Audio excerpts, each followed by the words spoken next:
Okay, doctor, I think now the student is in more than 100, and also time now is 10:05. So I think we can start now. But before we start, okay, to all the student, let me just briefly introduce Dr. Nosaidato. Okay, Dr. Nosaidato actually is a CEO and founder of the Think Plus group of company. Okay, and this company actually has gained more than 30 years of experience in activities related to the manpower development, human resource and career development, training, assessing skill enhancement, funding, and so on. So in short, Dr. Nosaidatu actually is a highly experienced professional with expertise across various sectors. So I think without further ado, let us welcome Dr. Nosaidatu. Okay, so Doctor, now the floor is yours. Thank you. Thank you. Good morning. Selamat Ramadan to all who are fasting. For those who are celebrating Chinese New Year, I hope it's not late to also wish you all happy Chinese New Year. Now, Yeah, for today's session, we would like to highlight a very interesting topic. I myself is learning because what I learned before and what you all guys are is learning, it's tremendous volume of content, and I'm trying to share as much as possible the content which I've gathered. Okay, all right, so let me share.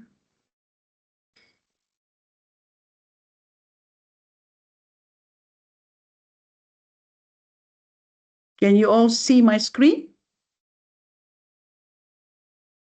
yes. All right, good. I'll do a slideshow. Okay. Optimizing industrial process. I think this is a topic which was closely given to me on the why we have to look at mathematical approaches on enhancing not only efficiency, effectiveness, productivity, but also sustainability. Now, for those who are very much in the field of manufacturing, the field of production, in the field of engineering, or in whatever technical field, be it in the oil and gas, be it in the solar, be it in anything that has got an element of machine, right? Equipment, technology, whatever. So now it has all kind of brought in together in a much more complex manner. But what is more important is for you to have the integrated mindset, I would call that, right? So the maths of sustainability, we talk about the end of the end in mind, yeah, the end in mind. So don't talk about the product or the process in mind. When you want to do sustainability, where you have the word sustainability there, you must have the end in mind. So the end in mind is that what is it that you need to ensure that that end in mind will come to you. All right. So here we talk about production. This is what the product process is all about. But then we will talk about circular.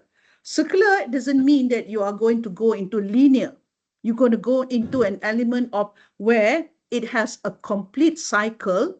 That's called circular. And that's why you need to have more than just product, process, profits mindset, which is linear mindset, to product, process, people, planet, prosperity mindset, which is called the circular mindset.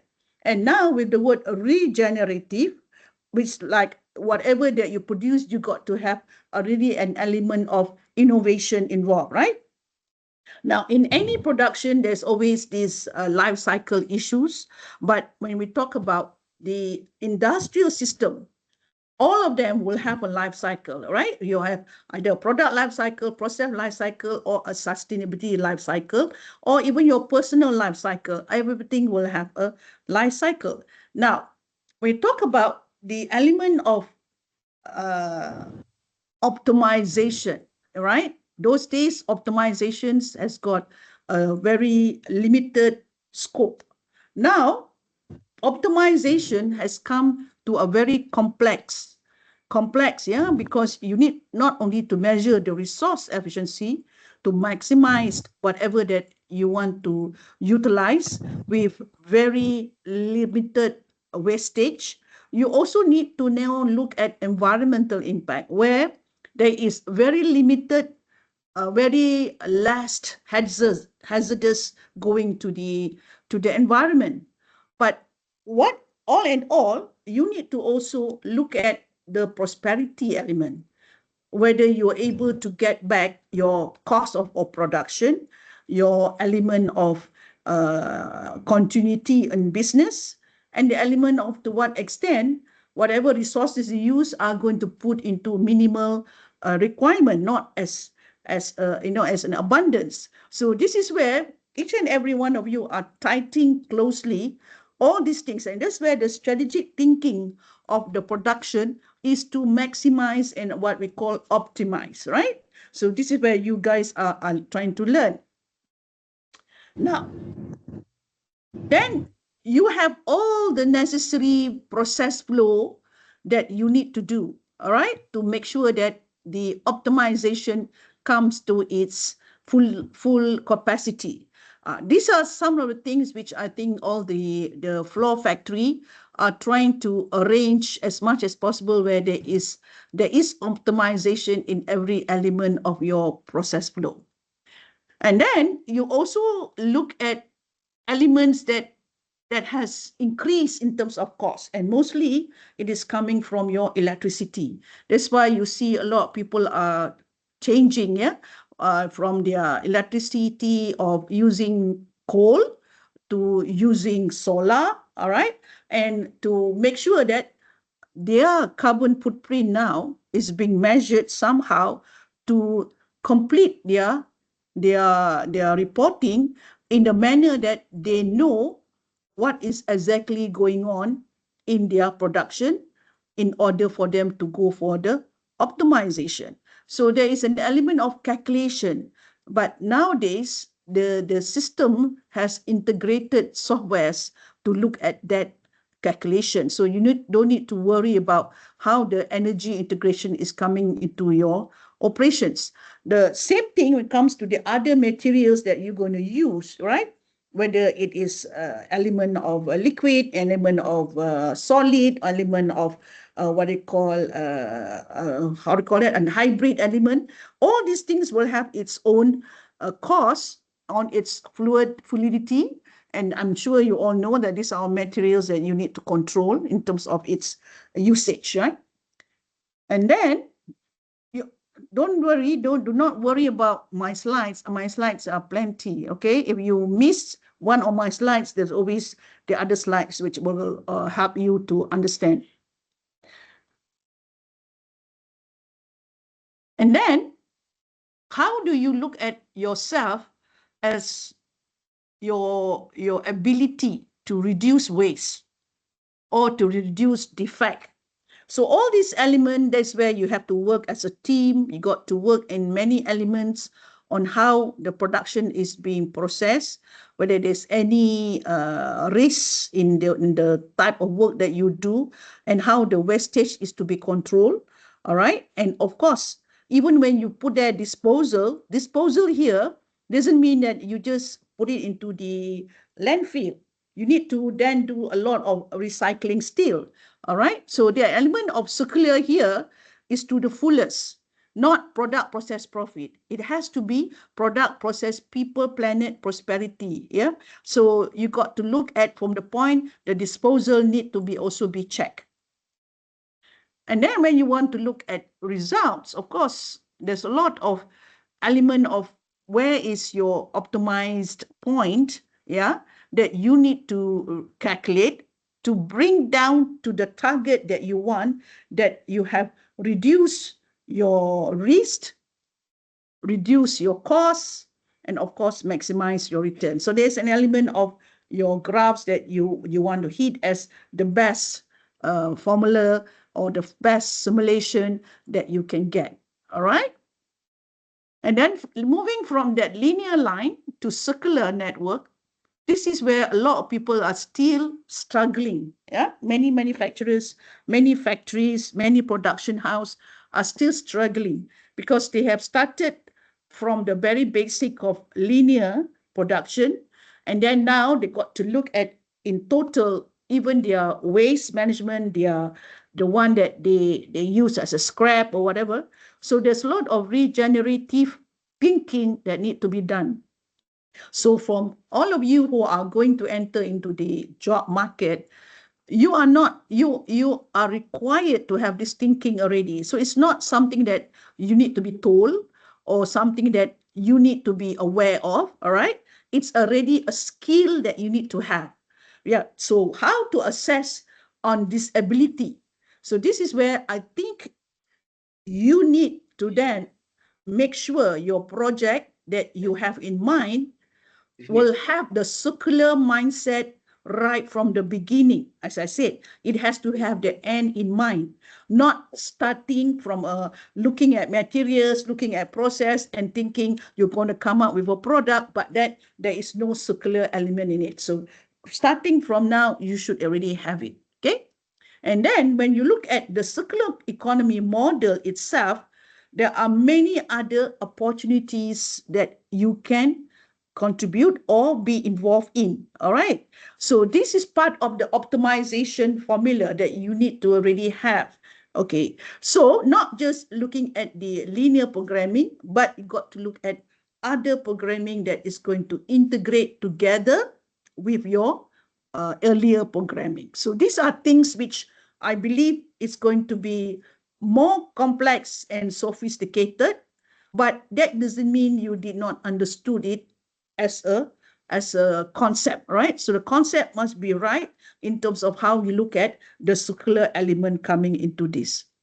And then, of course, when you look at the productivity element, all right, what you want to reduce is always the element of the resource material, the risk of that carbon emission, and of course, your costs so that you can get more profit. So more and more people are looking at this sustainability element is as a solution for them to sustain whatever losses that they have earlier to something that is more tangible now, more visible, so that they can then increase their operational, what they call productivity to a level which they probably have not reached before. So that's why the circular mindset should give you a better solution as compared to linear.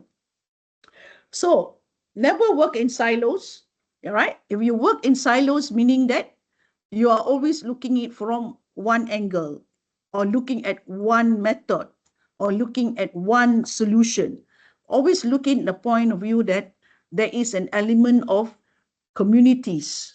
There's an element of people who will be in partnership with you, all right? Because your life cycle has got elements which you are not able to control it, but other people may able to manage it better than you. So never go on a circular, what they call on a single mindset, but you look at the circularity element where you have a life cycle you need to handle. So these are the things that you need to already having the thinking process. The end in mind must be positive. Do not put the end in mind as negative. Right, when you have the end in mind negative, you only want to look at positive as profit, you will never get it right. All right, so you have to have the end in mind, looking at in totality, optimization of the 5P, product, process, people, planet, prosperity. That's the optimization, not the optimization of the linear, which is just product, process, profit. All right, so integrating the assessment for supply chain cycle, definitely this is one area that has got a lot of attention nowadays. And you can also look at where are the area of the metrics for you to integrate it. Okay, so do not worry about the formula.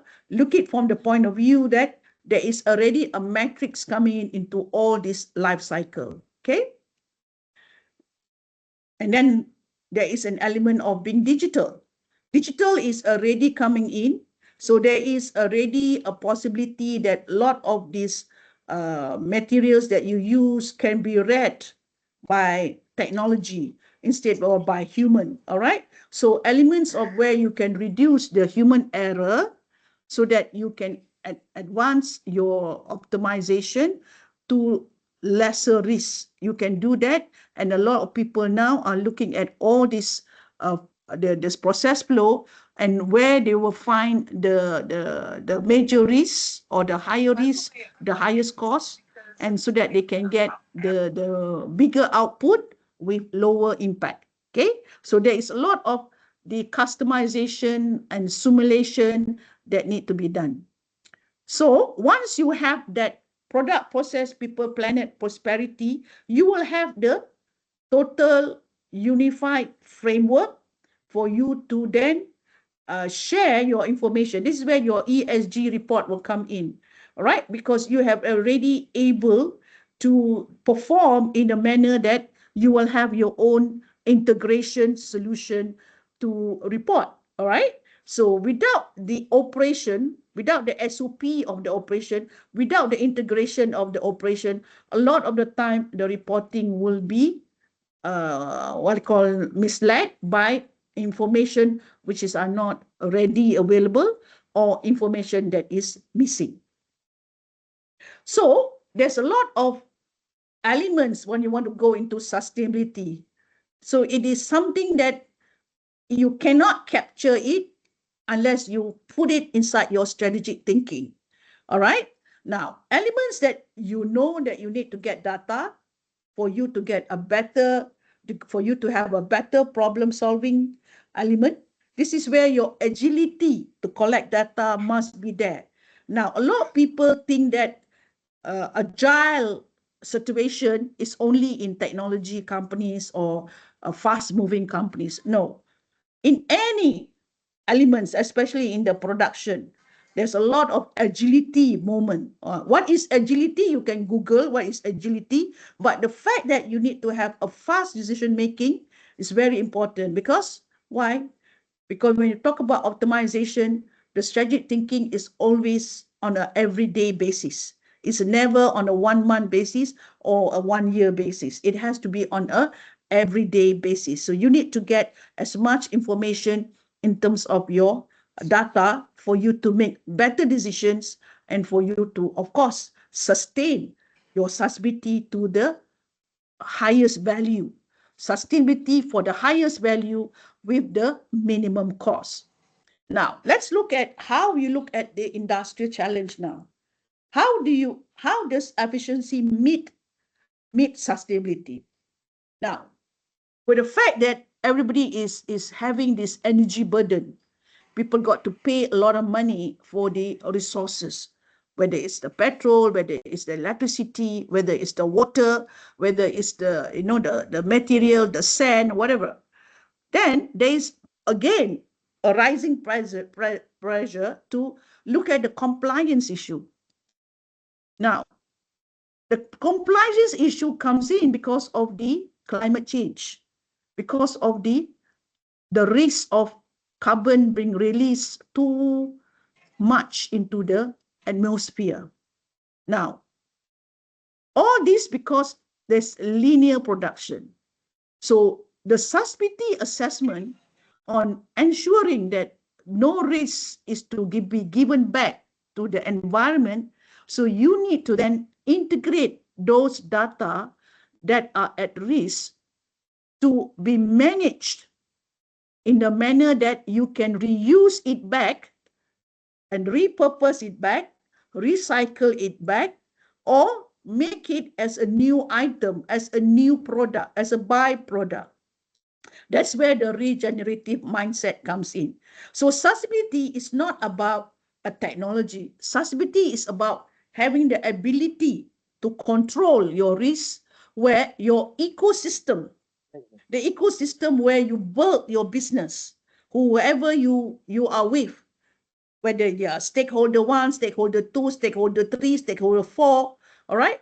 All of them who are in the ecosystem do not review you as someone who is on the negative side, right? So if you are on the negative side, then definitely your operations will be stopped somehow one day.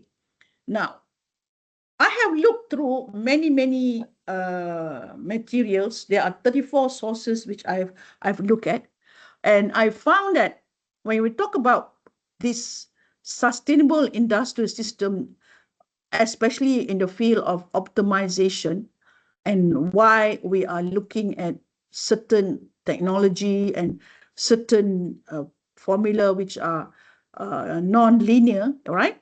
So you will come into many terms or many jargons or many terminology, yeah? So you will see the word artificial intelligence will come in. You will see the word IoT will come in, digital twins. All this has already been used in your everyday communication.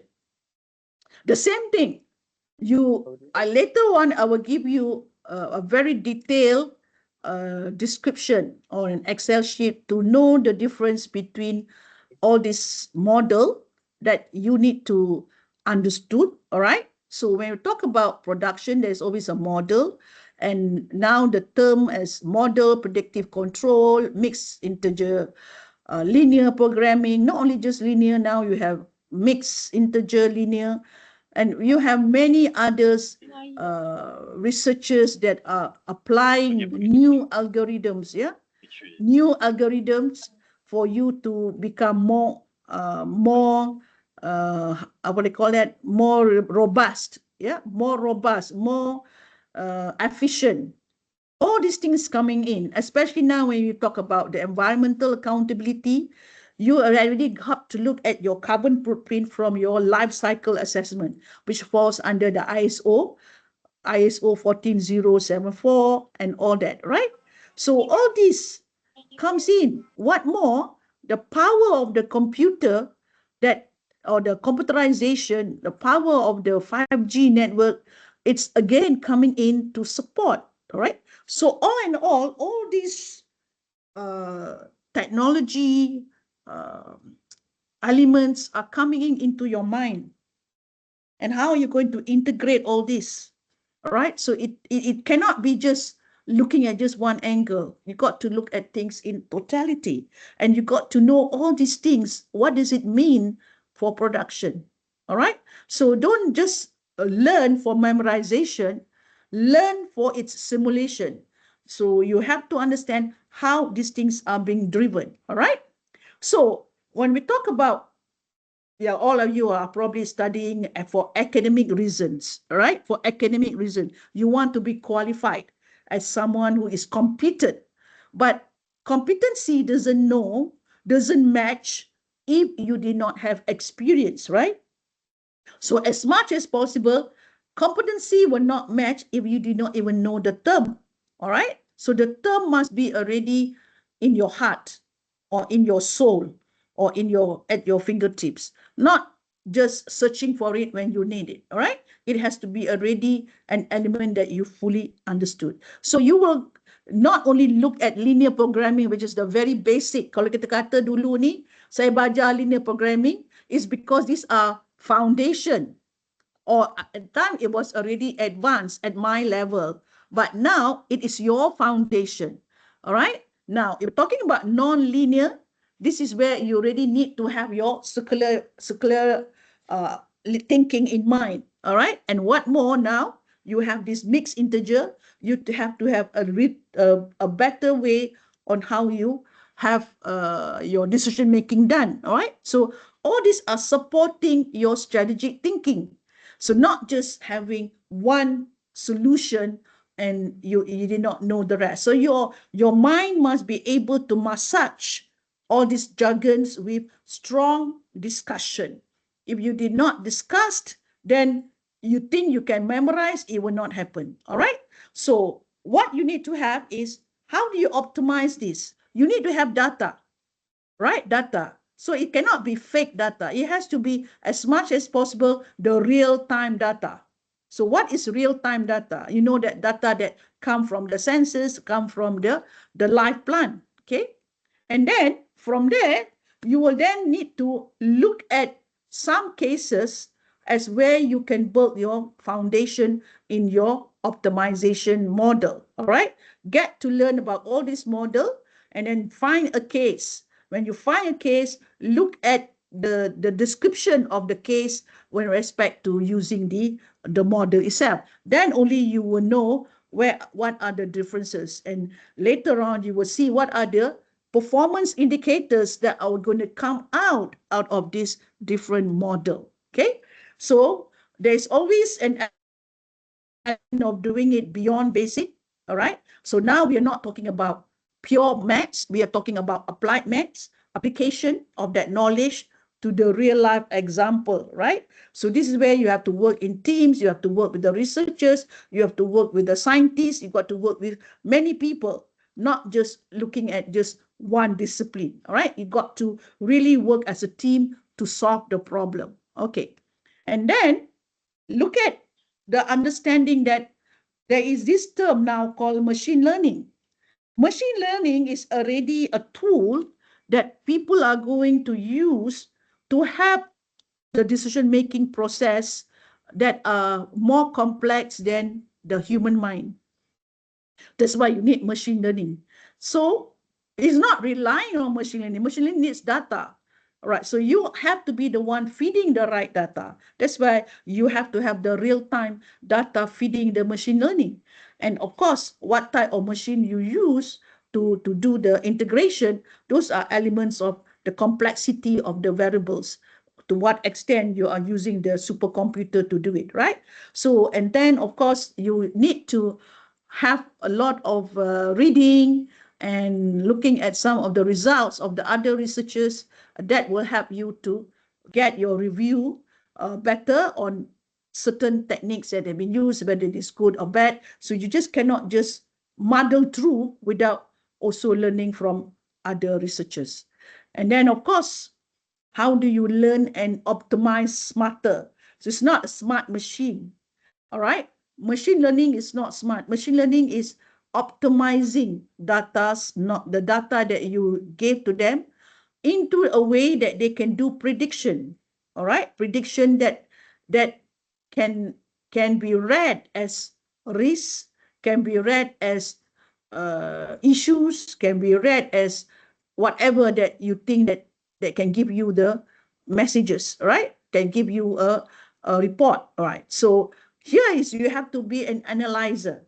You need to then analyze, right, the system that you put it into the machine learning. Okay, so when you analyze it, then you then understand to what extent you have wide optimization. If you're just looking at production, you're just looking at the linear production. But now you're looking at the whole sustainability element of it. So that's why the P5 is your wide optimization. It is not just the linear optimization. So you will look at the bigger picture of what are the impact that you have developed or created or designed, that you know the impact is more than what you are producing. The impact has got more values building into your system. Now, those values are still there. They are still intact. But which values would you pick first? That's the most important thing in optimization. You cannot just say, oh, we have abundance of values. Yes, you have produced so many values, but which one would you want to use it to optimize your reporting, to optimize your profitability, to optimize the humanistic value of the people that is involved in your process? So everything must come with an element of benefit. Benefit of what? If you talk about the values, benefit to human, benefit to people, those must be already having the end in mind, not just benefit for production. So again, a lot of people are always thinking on linear, and I'm always advising people, think on circular all the time. You cannot have a circular machine leading your data, but your mind in making decision is still linear. All right, so there will be a mismatch. In terms of other advanced modeling framework in sustainability, there is a lot of it right now, right? Whether you are in the service sector, whether you are in the production sector, or you are doing a hybrid of both production and services, those are elements that you can do your simulation, you can do your prediction. All right. Nowadays, there are many apps. I also develop my own business apps when it comes to modeling on sustainability for different industries. Yeah, I do it for tourism. I do it for event management. I do it for agriculture. I do it for halal. I do it for even for business planners. Yeah, for those who want to go for funding. So again, there's advanced modeling framework that you can do. It all at the end of the day, what kind of assistance are you giving with all this modeling? All right. So what kind of system, what kind of impact, what kind of reporting that you are giving? So these are elements of the strategic thinking, of thinking the end in mind instead of just the starting point. Now, how do you overcome the challenge of this complexity? This is where you need to really look at the power of computing, right? The power of computing, the power of the AI, all right? And then how you then look at them as the tools for you to handle your complexity, right? But the production, the process itself belongs to you. The AI don't control it, all right? The computer don't control it, but the process on looking at optimization, that's where you have your strategic thinking intact. That's your intellectual property. But elements of where the AI come and help to do prediction, that's where you have integration of technology. But the end of the day, someone who is doing the analysis must understood what data is being churned and whether that data has got reliability and integrity. So what is data reliability and integrity? It's an element of trust. Do I trust this data? Do I trust this report? So without having that integrity, transparency, and trust, this whole optimization will not be effective, right? It is just I'd say, is this matter of exercise with no value. So you need to really build a trust system, a transparent system, a reliable system where people believe the report is as genuine as it is, as the real time. So this is where the element to overcome challenges is to make real data works for you, not you work to find real data where the real data is missing. Okay, so part of the element of why we are doing this is we want to look at the future. If you look at today, 2026, who did that thinking for you? It was people in 1984, right? That was where I started my career on, all right? But now you are in 2026, you are going to be a planner. What are you thinking for 2060? So are you thinking for 2060 or are you just thinking of 2026, 2027, 2028? Then you are not thinking for the factory of tomorrow. All right, because you did not have enough capability to think for the future.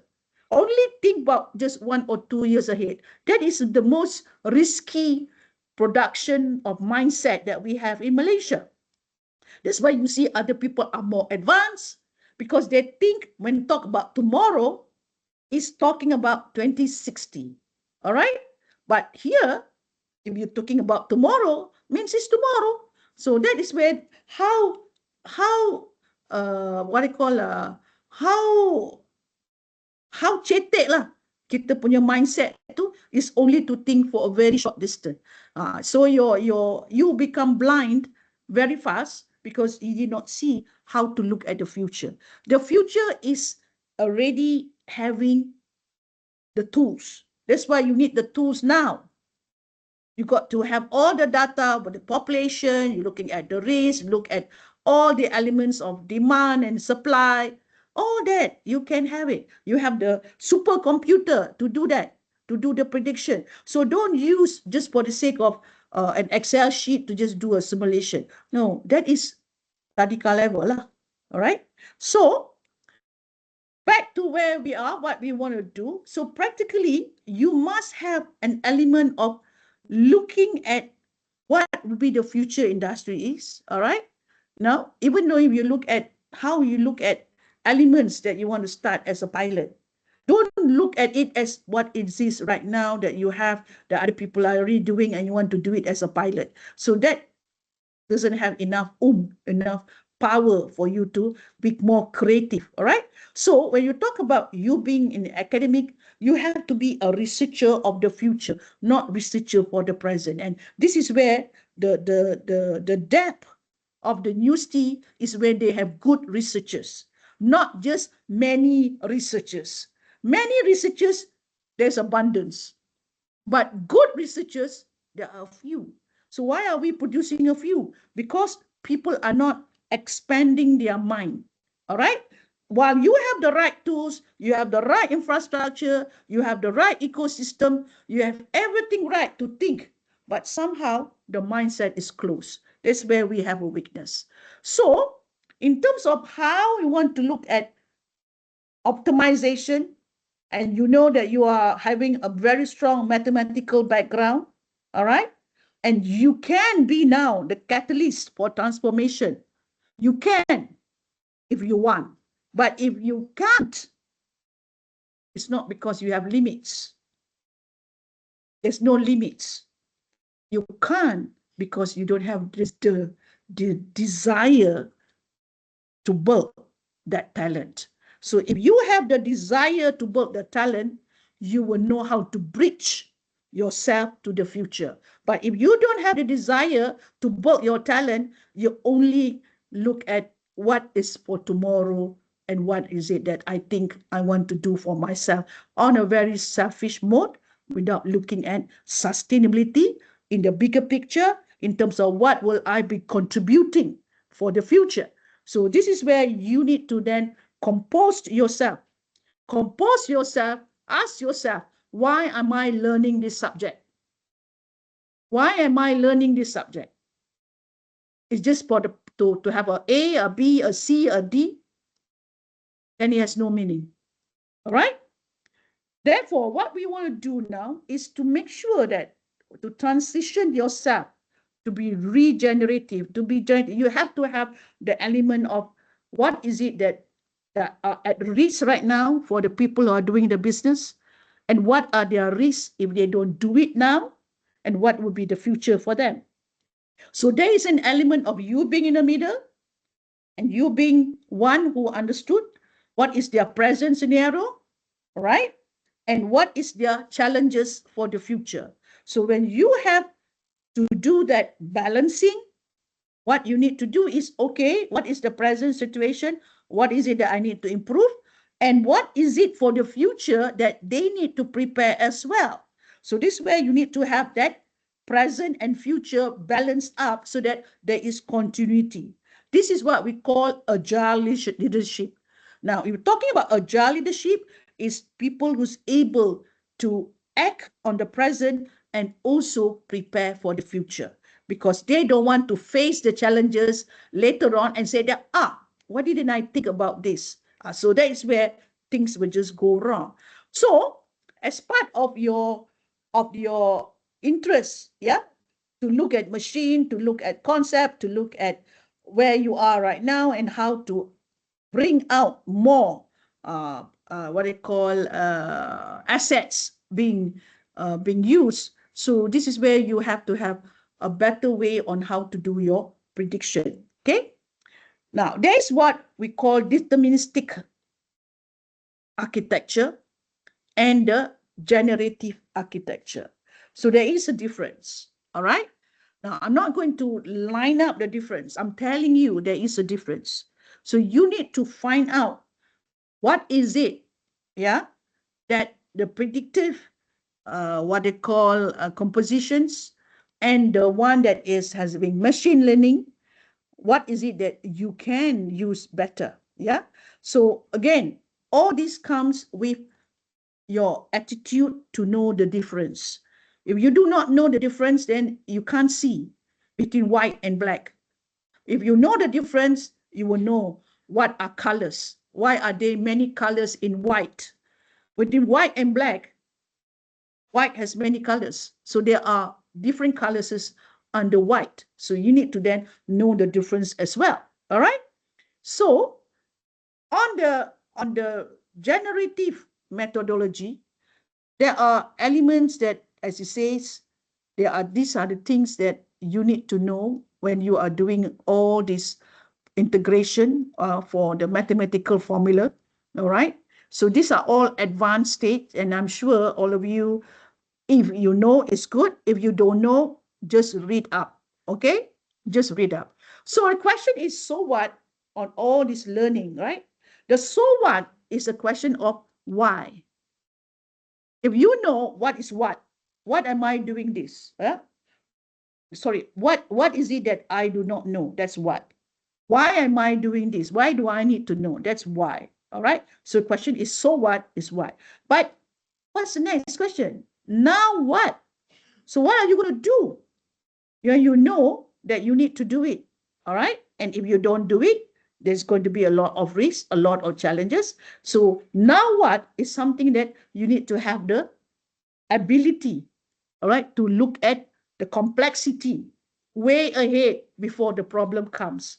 But if you do not look at the complexity as for now, and you did not massage your mind to look at the complexity, that's where you only look at only a very small variable for the sake of learning. But you need to stretch it more and more, day by day. You got to stretch it. All right. This is called where you need to have many types of learning and spread your learning to a certain element that you were able to connect them later. Right? Spread your learning and then connect it back. Bring back the notes. So there are many types of generative modeling. Yeah, these are people who are already giving you the new way, all right, the new highway. These are things where you don't need to, reinvent. They already invented it. They already share it. They have done a lot of investment to prove it. So all you need to do is apply it in a manner as a pilot, apply it, share the report, and of course, keep on doing it until you find the best of solution. So later on, you will see in certain methods, in certain productions, what type of model will be best. I will show you an Excel sheet later on. And then all these elements of data, we call it, the census, all right? You are all looking at collection of data, all right? And the data will give you some element of logic, right? And then that's where you do your prediction based on the logical flow of the data, and where you can then make your estimation of your prediction. All right, so more and more manufacturers are now trying to reduce their human error and trying to look at automation. All right, they're trying to look at automation. Now, automation, not necessarily everything is good, all right? Even though it's very costly and it's very fast and efficient. But again, this is always an element of what's next. So what? Now what? All right? So elements of being agile, again, must be there. The agile to indicate that to what extent this production life cycle can last. So you have to look at, will it be sustainable in the next 20 years, in 2060? So again, there's a prediction that needs to be done. So at this state of mind, when you are not locked to any industry yet, that's where you need to explore as much as possible, right? You have to swim to many industries as much as possible and get the feel of which industries is going to move fast, all right? So then you will know where to go, not wait and see or wait for instruction or wait for the rizki to come. It doesn't come if you do not have that stretch of mind. You must stretch it, be it whether you are going to work in Malaysia or other countries, right? Because I'm also a recruiter for oil and gas in the Middle East. For those who have checked my LinkedIn, you know that for the last, I would say 18 years, I have been supporting a lot of the oil and gas refinery and petchem on looking for a better engineers coming from Malaysia to work with them. So you will see they are now looking for people with the future thinking. Now, it is not hard, but how many people will able to get into that job? Not many, right? Because there's none. So looking at all the positions that we have been given, a lot of the time right now, people are not educating, people are not upgrading, people are not enhancing themselves. Once they get into the job, they lock in, they remain sterile, they remain stagnant. So there's no element of upskilling there, right? Because they are 24 hours thinking on the job that they are doing, which is fine. But you need to also find the time for you to learn about others, because you never know where the next industry of growth is. All right. So don't stay into one industry, just you think you're going to lock there for long. Look at what happened to oil and gas. Many people in those days thinking that I will retire in oil and gas, because they think the oil and gas industry is robust and forever will give them their sustainability. Nowadays, you can see they got thrown out, they got retrenched, because the industry does not sustain. So you have to then understand, right, what it takes for you to remain traditional and what it takes for you to be generative. All right. Now, for those who are in the business, they have to be regenerative, meaning they have to use back all the materials that they have, whatever abandoned or whatever abundance or whatever that is scarce. They have to do a new strategic thinking. If not, they will go obsolete.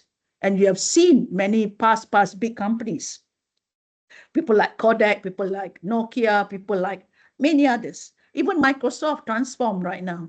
They were one time very linear, but now they're going circular. Why?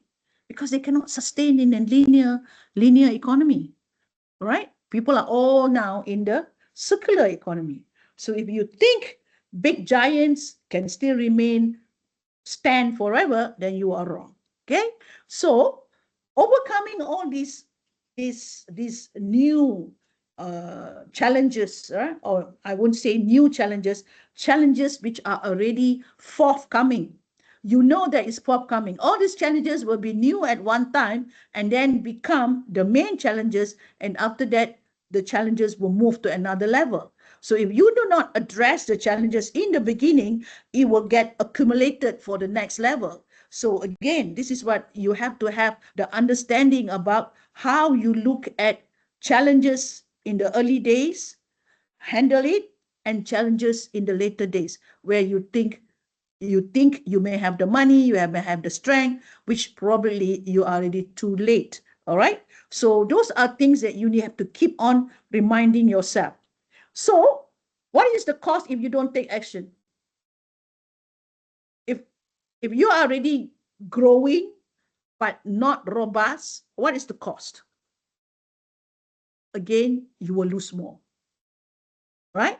So remain sensitive, to remain minimal, to remain at cost cutting, to remain as recycle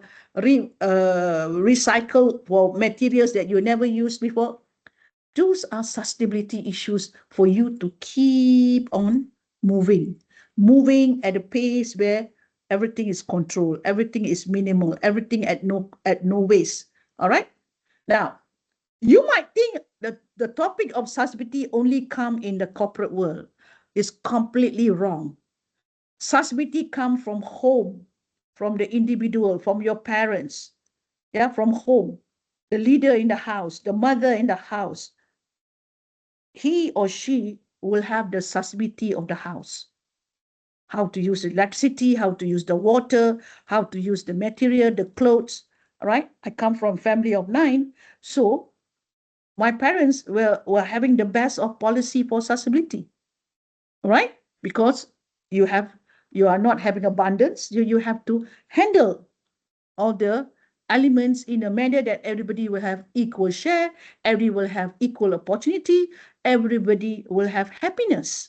Now, if in those elements of inaction and you think happiness will come with no action, that's where you're wrong. Many people say, tak payahlah buat apa-apa, susah aja.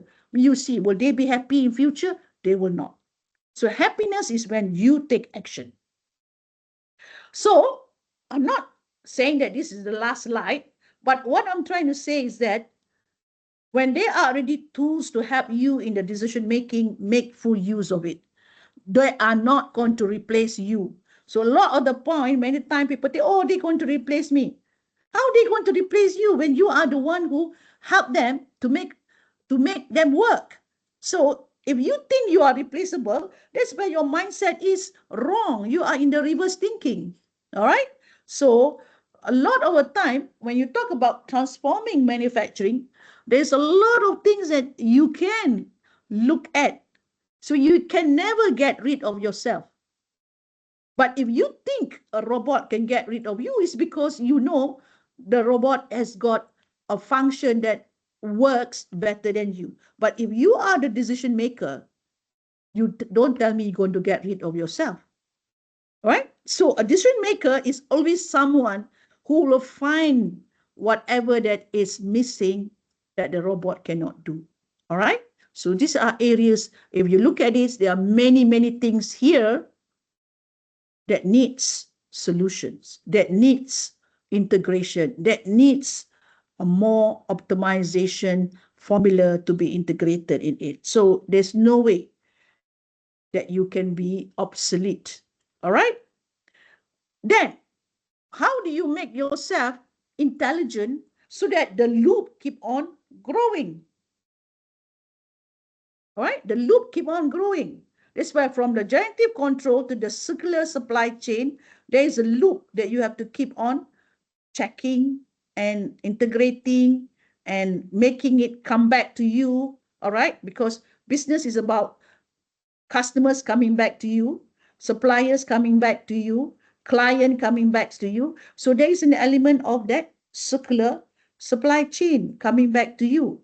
If not, you will not able to perform if they don't come back to you. All right. So this is where the mindset is. When you are growing, you might have stability because you're just doing what you did before. But now, if you are going to look at a much more bigger data, called the big data, and you're going to go more into understanding the bigger ecosystem, which is where the sustainability ecosystem comes in. So from that horizon of just looking at very, what I call jagged data, to something that is more predictive data, to something that is more holistic data, this is something that makes you play a bigger role to look at how data transform. Data itself is transforming, all right? So it can give you a much more bigger answer than what you think the answer is, all right? So this way you got to look at all these elements as answers coming back to you, not you giving the answers to the system. The system is giving answer to you, but you are looking at from the point of view as challenges, as problem. But if you are looking at it as a solution coming back to you, that's where you need to fix it. Then only the solution is solved. All right?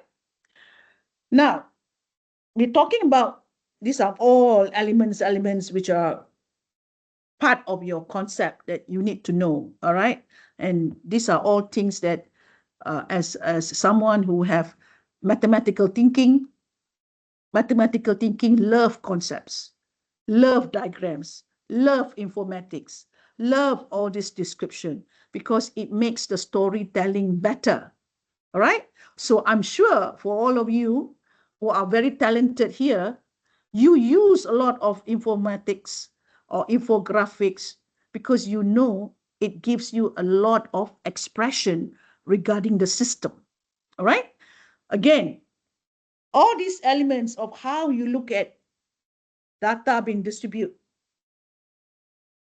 it's marvelous. I did not have this chance when I was doing my mathematical degree. I was just using discriminative mapping. Even from that level, also we considered as too advanced. But remember, computerization in my era was just the what they call the card, okay, the punch card. whereas you guys are using all sorts of softwares. So that the era has moved so advanced. But those data are visible. Only in those days we cannot catch it. The data is there. It's not that the data or all this data was only seen now. Only seen now because it can only be captured now. But those days the data was there, but it was invisible. All right.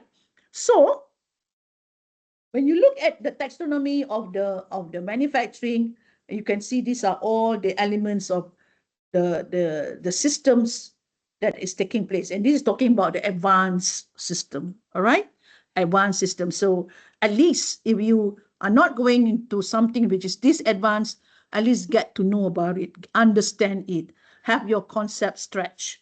Do not feel headache, all right? If you feel a headache, then ask yourself, mathematics should not feel headache by all these concepts and numbers.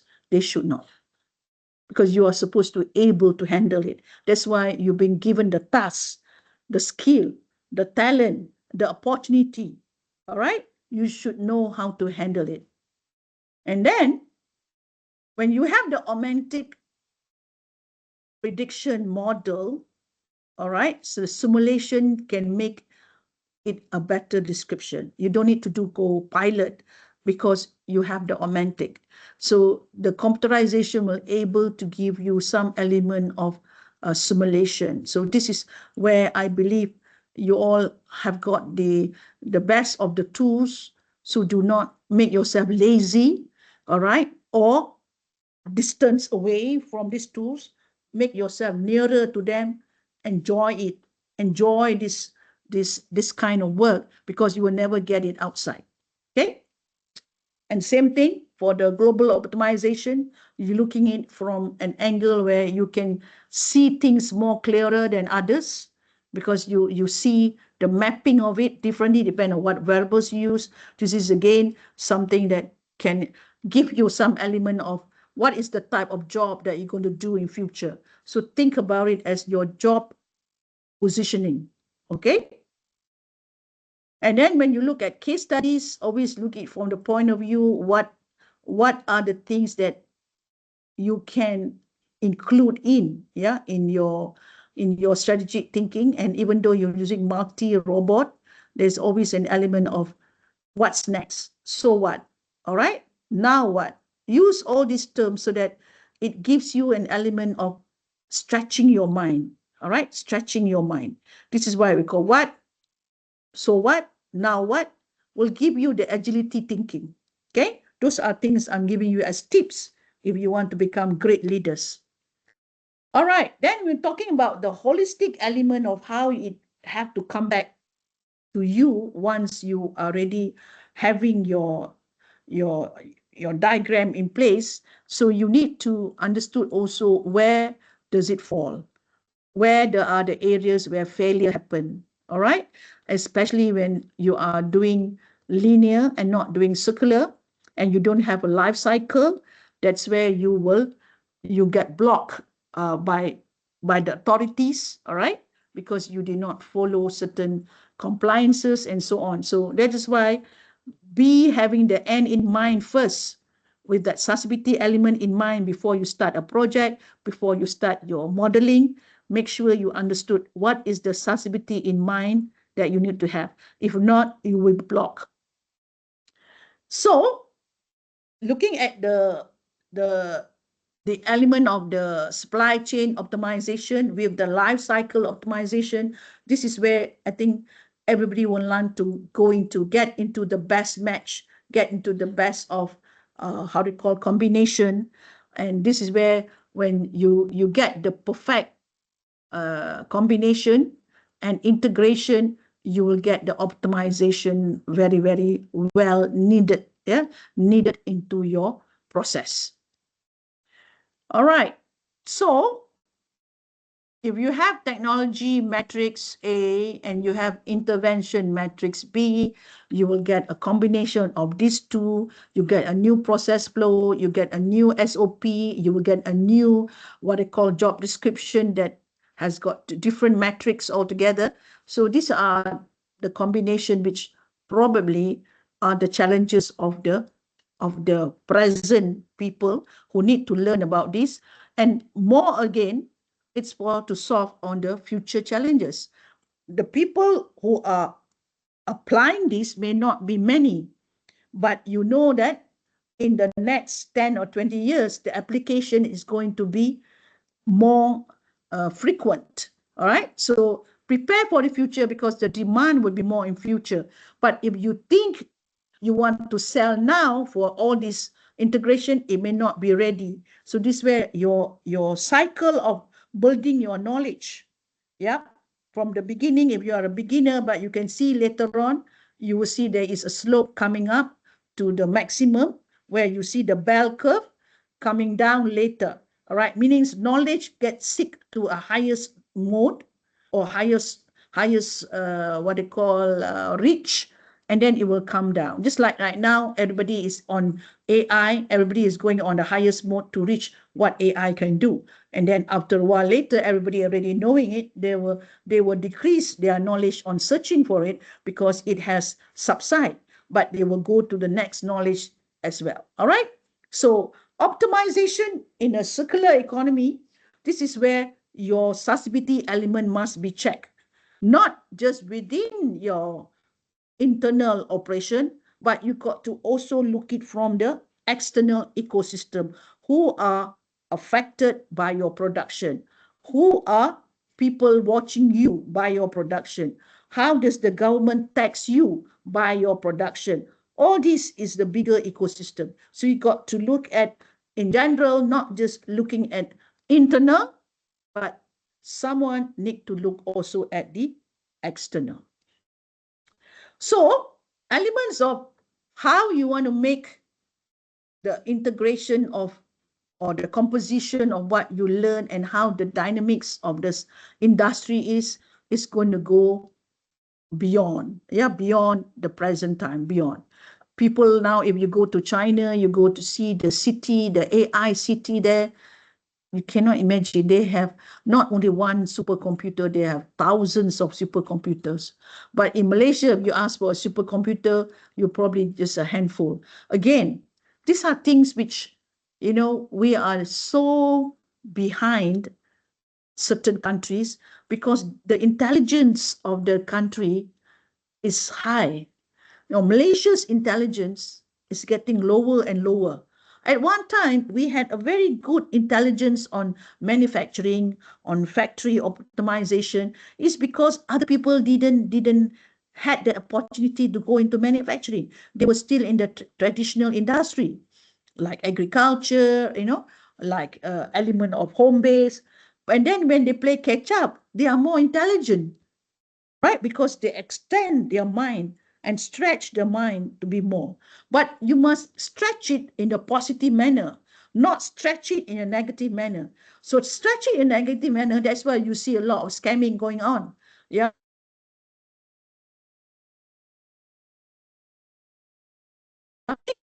It's where the values comes in, the values of how you contribute back to the economy, to the people, to the planet. You will know you have a soul attached to it. A negative element is always having a unhappiness mode. Whereas if you are in that positive manner, you will always will feel playing a positive mode and your life will be more having work-life balance, which is happiness in the long run to ensure you enjoy every work that you do. Okay, so your role, of course, to look at the critical gaps. All right, critical gaps, and to look at where are the future direction is. All right, so you have to be aware, you have to be doing correct reading. That's why, and don't simply use ChatGPT just for the sake of ChatGPT.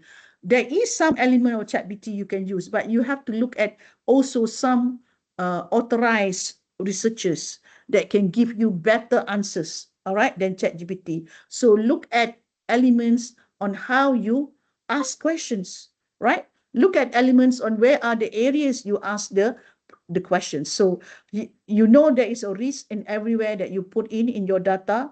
The risk is that people will catch your data and regenerate it. But that is the risk of people not knowing what you are contributing. But the fact that You yourself understood the risk. So do not play with the risk. Yeah, do not be part of the risk. Do not try to enjoy the risk. All right. So these are elements when you are in a situation where you are doing a lot of forecasting, prediction, optimization. What data has to be real data, not risk data.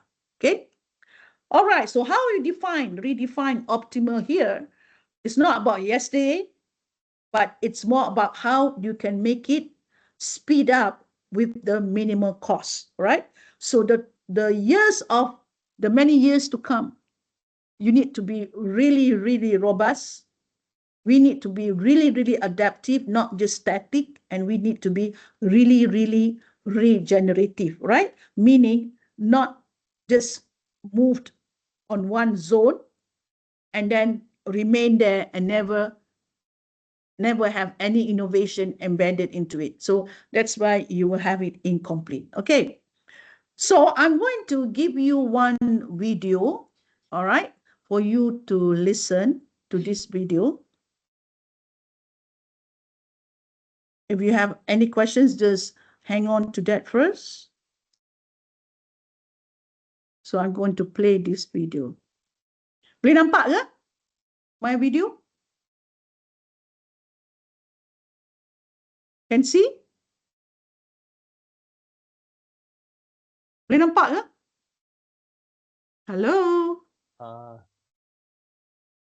You see reactive to predictive? No. You No, cannot madam. see. No. You cannot see We don't see any. No, madam. Okay, let me check why you're not seeing it.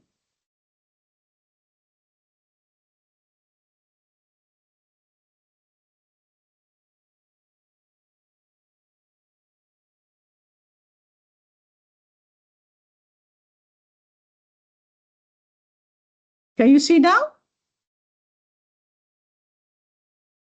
Boleh nampak? Yes. All Boleh. right. Okay. Let me play this video.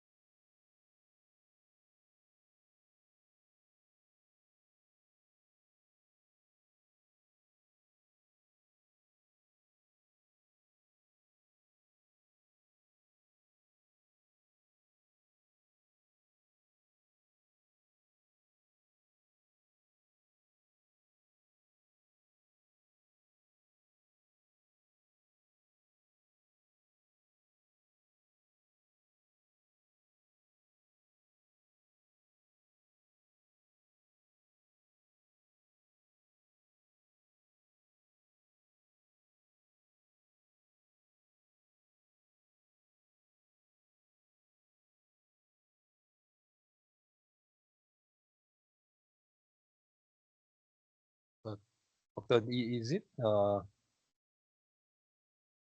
this video together with some briefing?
Miss, there doesn't seem to be any sound Yeah? coming.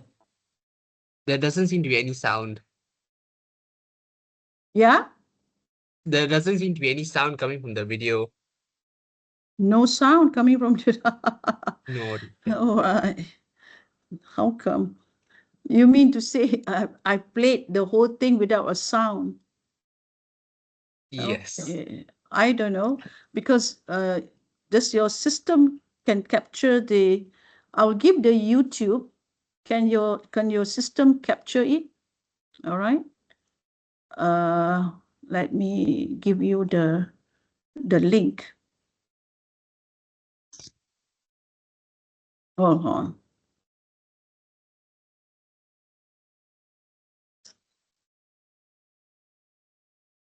Okay. Let me stop sharing for a while.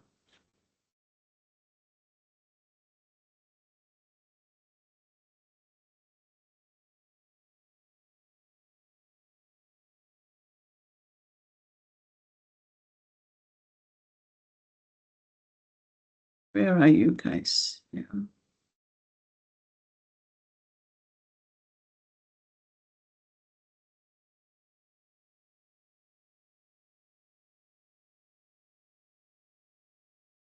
Okay. Are you all still here? Now, can you all let me give you, where do I type? Yeah, doctor, you can put in the Yeah, chat I box, give you the two. Chat. Yeah, all right. Where is the chat box? the top. The top. Kat mana ni? Which one is the chat box? Oh, there. Okay. The left side. Can you play this one? Yeah. Because I was playing it halfway. Yeah. Can you play this one?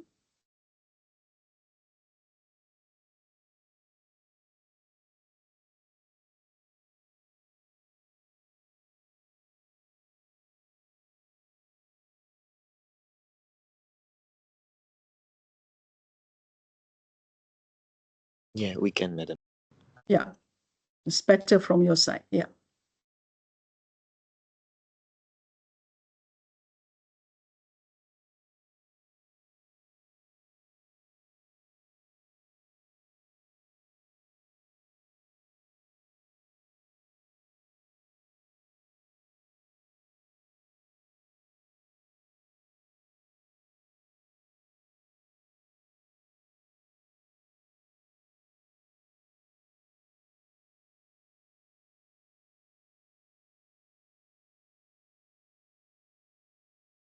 While we're waiting for the video to play on, okay, I hope you have some questions listed down. I have I have two more, I would say two more items to share with you, a very quick one, but it's best to look at the video first.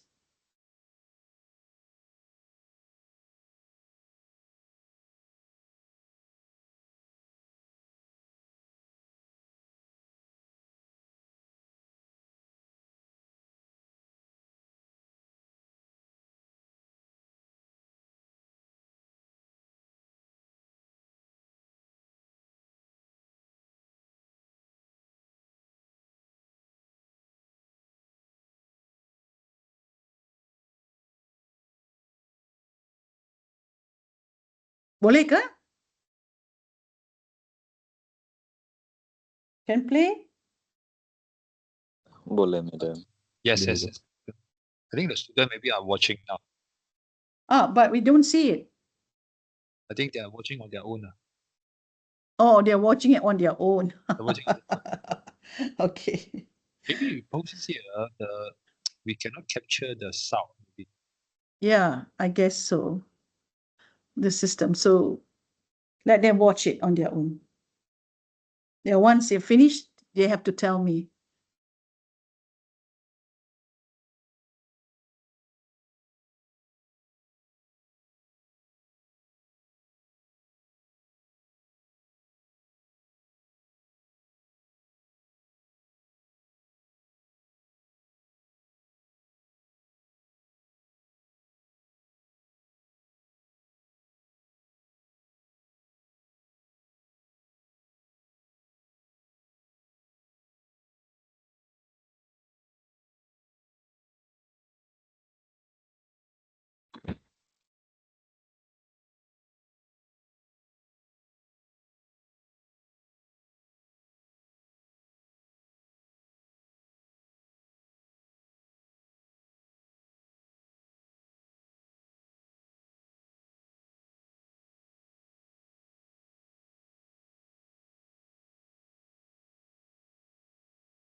Okay, student. You all finished watching the video? I believe it's done, right?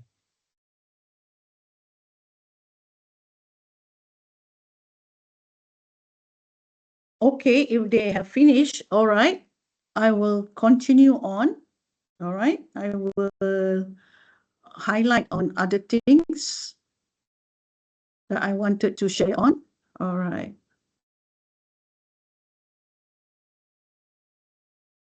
Okay, this one is complete in terms of the video. Okay.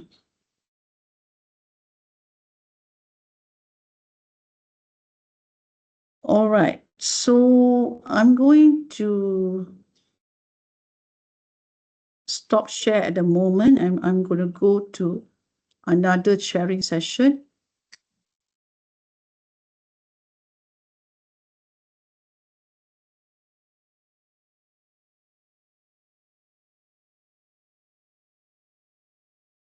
Can you all see my slides now? Yes. All right. So in terms of, I'm going to do a mind map here, okay, in terms of what we have just seen. So this is more of a blueprint for industrial process optimization and sustainability. So under the industrial process optimization, there are what I call 5 elements here that you need to know. One is the theoretical foundation. Second is the advanced control system. Third is your sustainable system engineering. Fourth is your optimization objectives. And fifth is your key applications, areas that you probably want to apply with. Let's look at the theoretical foundation. Under the theoretical foundation, you will need to understood what is operation research and what is the meta heuristic. All right. So under the topic of operation research, you then need to know linear programming, the mixed integer linear programming, the stochastic modeling, and robust optimization. That's under the operation research. Under the meta heuristic, you need to know what it takes for you to do the evolutionary algorithm, the swarm intelligence, the hybrid algorithm, and the bio-inspired optimization. But if you are doing only operation research, then this is the other 4 that we have just mentioned. So under the advanced control system, you need to know the model, the MPC, the model predictive control, and the industry 4.0 and 5.0. What is under the model predictive control? So here, that's where you need to understand the receding horizontal principle, the 2-layered architecture, the real-time optimization, and the virtual sensors. Under the industry 4.0 and 5.0, you need to know about the cyber physical system, the digital twins, the human-centric approaches, and the autonomous manufacturing. Under the sustainable system engineering, you need to know the life cycle assessment, the sustainable supply chain, and the renewable energy integration. Under the supply chain assessment, you need to know about the global warming potential, the dynamic energy modeling, and the cradle-to-gate assessment. Under the sustainable supply chain, you need to look at the closed-loop supply chain, the reverse logistic, the circular economy, and the leasing strategies. Under the renewable energy integration, you need to know the solar photovoltaics, the microgrids, and the energy storage system. Under the optimization objectives, you need to know the element of the sustainability, economy, environmental, and social, which is a triple bottom line, if people are aware of the triple bottom line. So under the economic, what do you need to know? You need to look at the production cost minimization, inventory control, resource allocation. Under the environmental, you need to look at the carbon footprint reduction, the energy efficiency improvement, and the waste reduction. Under the social, you need to look at the worker safety ergonomics and workload balancing, skill-based assignment, of course, also under work-life balance. On the key applications, that's where you will have many types of process enhancement, maybe for the job floor, rescheduling, the flow shop, the steel billet reheating, the cement clinker clean, the automotive or the automobile plant manufacturing, many applications that can come in. Now, these are the mind mapping, what I call diagram that I prepared for you. And these are things which can help you to understand what we have probably covered, not all, but at least you need to know what is the boundaries under the industrial process optimization. Okay. And then we're going to look at what we call the data respect towards, with respect towards the system itself. So I'm going to show you another diagram, which is more of an Excel sheet.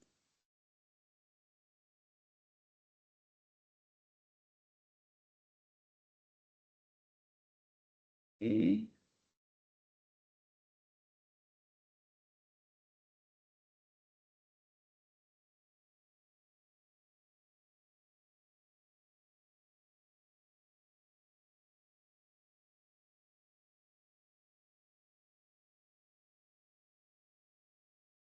Who's this one? Let me see first. Where is my Excel sheet?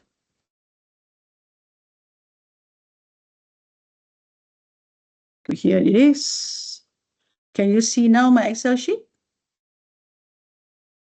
Oh, probably not yet. Huh?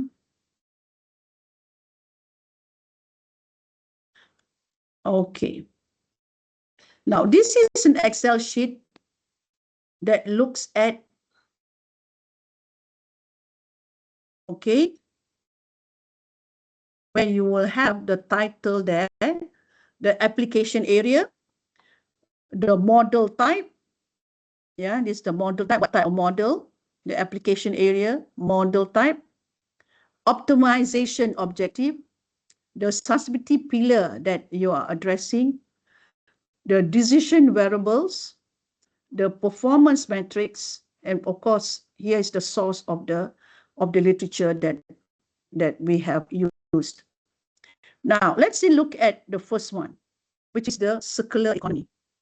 So if you are doing circular economy, e-waste and waste management, the model that you need to have or you need to know is the multi-objective mix integer linear programming with the goal programming in mind, all right?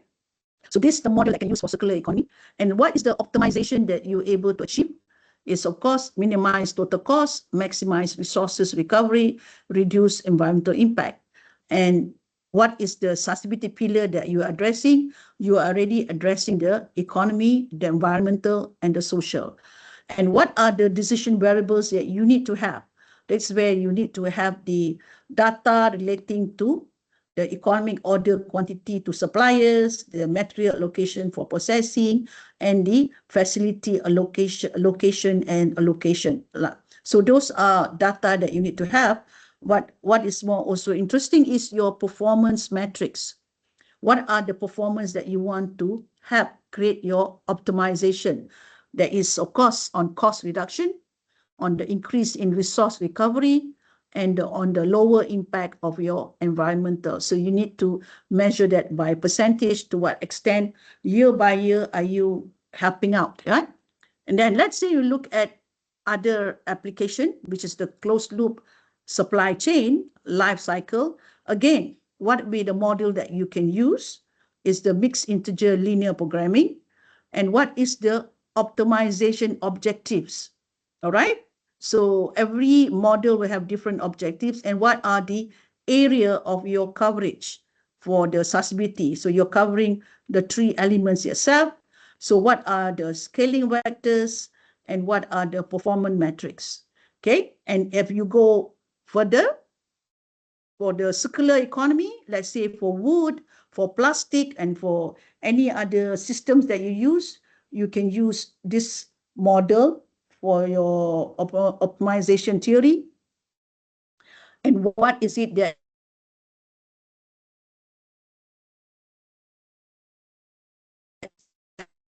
optimization and what kind of what you call variables are you going to use and what kind of impact are you creating? All right. Same thing with the multi-robot manufacturing. You can use different sets of model here. What is your objective and what kind of sustainability are you linking yourself with? Is only for economic, and what kind of variables do you need to have and what kind of success story do you want to capture? For electrical vehicle, a lot of you probably want to look at EV car. So what kind of model that you will need to use, all right? And what kind of objective and how much impact do you cover for the sustainability? What are the data that you need to have and what kind of impact will you need to achieve? The same thing with automotive, automobile manufacturing. What kind of model will be more suitable for it? And again, what kind of impact can you cover on the sustainability? What are the data needed? And what kind of benefits can you achieve? Same thing with steel, with cement, with regional industrial optimization, especially a country like China. They have a lot of production there. All right. Then we have the multi-factory. We have the different, what they call heterogeneous flow shop scheduling, many more, right? And you have retail supply chain. If you have reshoring and retail supply chain, what kind of model do you use? What is it that is your main objective? What kind of sustainability impact are you enhancing? All right. And when you have only one, like economy, then very much this sustainability is not holistic. It's linear. All right. That is called linear because you're only covering one variable. Whereas if you cover economy, environmental, and social, that's where your sustainability is integrated with your product and process. If not, you're just doing linear. Okay. So the same thing like urban traffic and global logistic. So if you use quantum algorithm, then you will have a better way to restructure your objective. And then you are creating a much more impactful sustainability and what kind of data you need and what kind of impact are you achieving. All that is done. The same thing if you have others. So again, for supply chain management, you can also use a different model. What I'm trying to say here, you cannot apply one model and fits all. Different industry, different application, you will have to use different model. All right.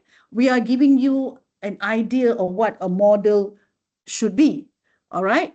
Just now in terms of your integration, but understanding all this will help you to learn as many model as possible, to apply it in areas that you know more important. All right. And at the end of the day, you need to know what is the objective of you using the model. And do you really cover the sustainability pillars? If you only cover only one pillar, then that industry is still linear in thinking.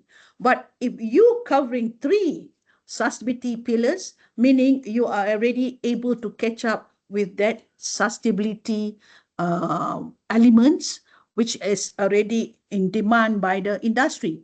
So the fact that if you are not having that sustainability address, the high chance for you to pay carbon tax, all right, if you did not look at environment. So you'll be more facing the government compliances and paying for the carbon tax if you do not have the element of, checking on your variables on environment, yeah, and that will help reduce your profit if you are not checking on your environment. Okay, so the performance metrics will always give you an idea about what is it that you are benefiting.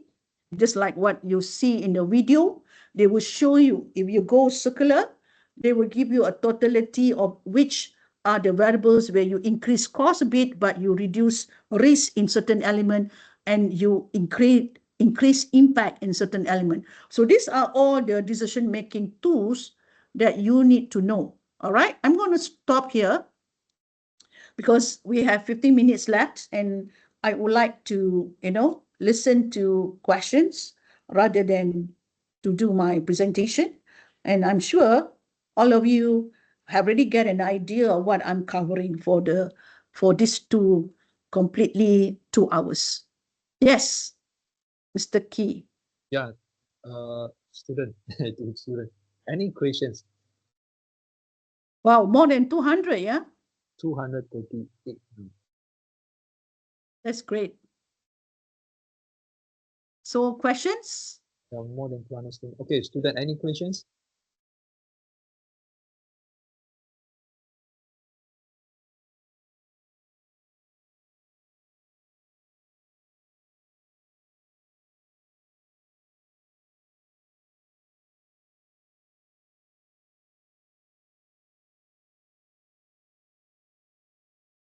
Tak prepare question. Okay, just now you were talking about the job positioning, right, for student. Okay, when they study, they should look at the job positioning, right, in the future. So now, recently, I found that some people, they would like to post some info in the social media. Okay, social media, they are analysis. Okay, the info is about the analysis of the job. Will be disappear in the future. Okay? Disappear in the future, and then they also try to advise the youngsters not to aim for this job. The job will be disappear in the future because of the AI. So what is your view about this? Oh my dear. Don't believe what the social media is talking about. Social media is done on a different purpose. It is not a research. It is just an advice or some scenario building, which is not about facts. It's about giving you a scenario with no foundation on the truthfulness of it. All right.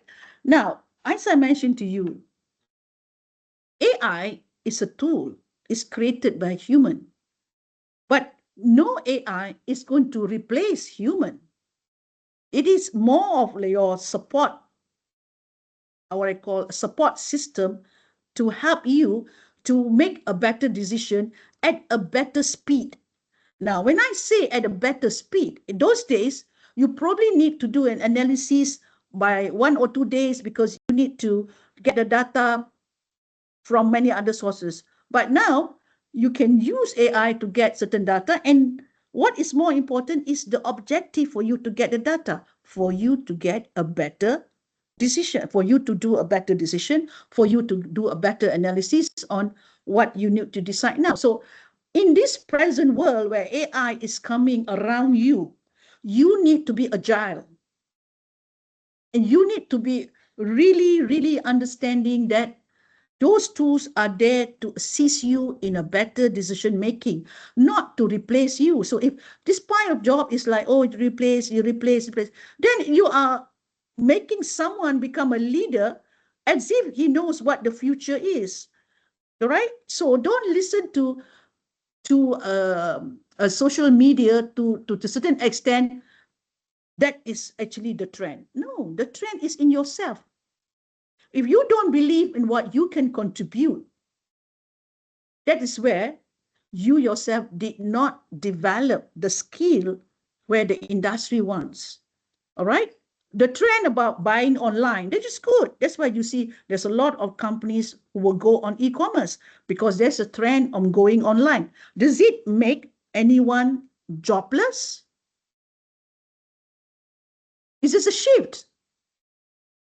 It's a shift from that job for delivering it manually. Now there's a delivery which is done by a third party, by a delivery company, by whatever. So there is a creation of another pool of job where the delivery manually is no longer valid, it's no longer sustainable. So you have to depend on another ecosystem that can make it sustainable. So the issue of sustainability is why it's regenerative, because there will always be a replacement of the traditional method to a new method. So what is obsolete is an old method of practices, old method of practices. But now we are going to a new method of practices. So it's not about some jobs will be obsolete and therefore you don't have any more job. I think that mindset must be changed. There'll be many other future jobs.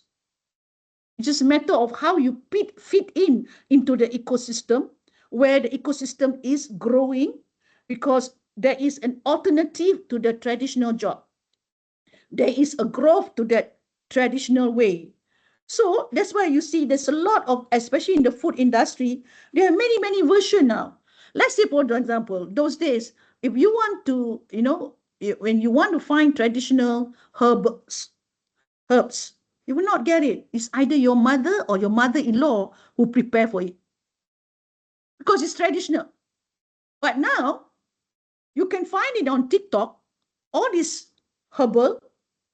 Why? Because there are many people who are home-based will start to know, okay, there is a demand and there is a better delivery and there is no depending on mother or mother-in-law.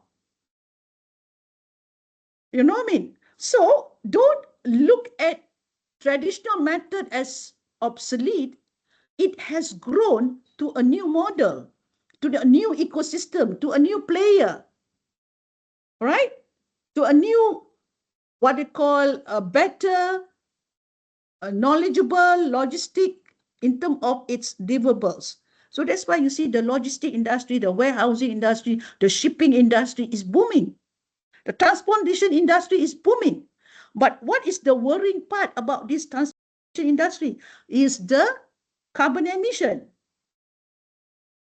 So that's why people are now having to recycle the what they call the cooking oil into organic, into biological, so that you don't emit any more carbon. That's why you see there's a changing on the type of material to do your transportation. So it's again regenerative. It doesn't mean the airline industry is dead. It's no longer sustainable using the old petrol. It's only sustainable if you use a different material other than the normal petrol. So that is regenerative. So why are you scared by social media? That I think you have no idea what actually you are doing for yourself. So you do not find a fit on your role. And that's why you think you are going to be obsolete. I think that is completely a wrong way to look at solutions by looking at social media. Social media is like a news, a noise. Either you take it or you don't. But if you use it as a mean to drive your vision and mission, I think it is going to help you to go in the wrong direction. Because some of them, or majority of them, are fake news. So how do you want to justify your wrong decision later when you go to social media to make your decision? Look at the scientific data to make decision. Do not look at trend data, which is not scientific. All right. Okay. Okay, student, any questions? Because we still have another 5 minutes. Any questions? Or is it because of the lecture is too long? They need time to digest. I can imagine 2 hours and it's heavy, yeah. And you know me, I will not miss any 1 minute, not by not talking. I will always maximize it. Okay. Yeah, I think maybe the student need to look at the video. Okay. Maybe, yeah, they need time to digest it. So, Yeah, I'm glad that you record it. You can give back to them. They can review it. All right. And then the video that I sent to you, I think that's a very good video to kind of summarize what we talked today. And what's more important, which I give you the mind mapping just now to get a coverage of what you need to know at least under this topic. All right. You don't have to go so detailed, but get a scope of it. And of course, when I show you the Excel sheet of, there are so many applications, but not all model can fit, not every model can fit in every application. You got to really understand what is the impact, the end in mind. What is the impact that you want? If you want to reduce environmental, then you know what variables you want to go and put into your processes. But if you want economy alone, you know what you want to put into your processes. So you have to have, at the end of the day, the not the linear thinking, have the sustainability thinking right from the beginning as the vision. Then only you move backward, not by moving linear, by saying, I start with the material, I start with the process, I start with calculating the profit, and then only I look at the people and the planet. That's not the right way. You got to look at the end in mind. What am I protecting? What am I going to contribute in the future? And then what is it that I'm doing right now that I can balance the need of the society, the need of the planet, and the talent that I have in producing whatever that I'm supporting in whatever industry that you are in. I think that should make yourself feel complete, not just by having a skill in doing one, what I call one production, one output, or even multiple output, but not having a linear thinking in mind. okay. So, if no student from, no question from the student, so I think, so that's all for today. So thank you so much, Doctor. Thank you so much. Thank you Hopefully, very I think much. maybe we can meet you again by next year. Thank you very much. Have a nice day and selamat berbuka puasa to all.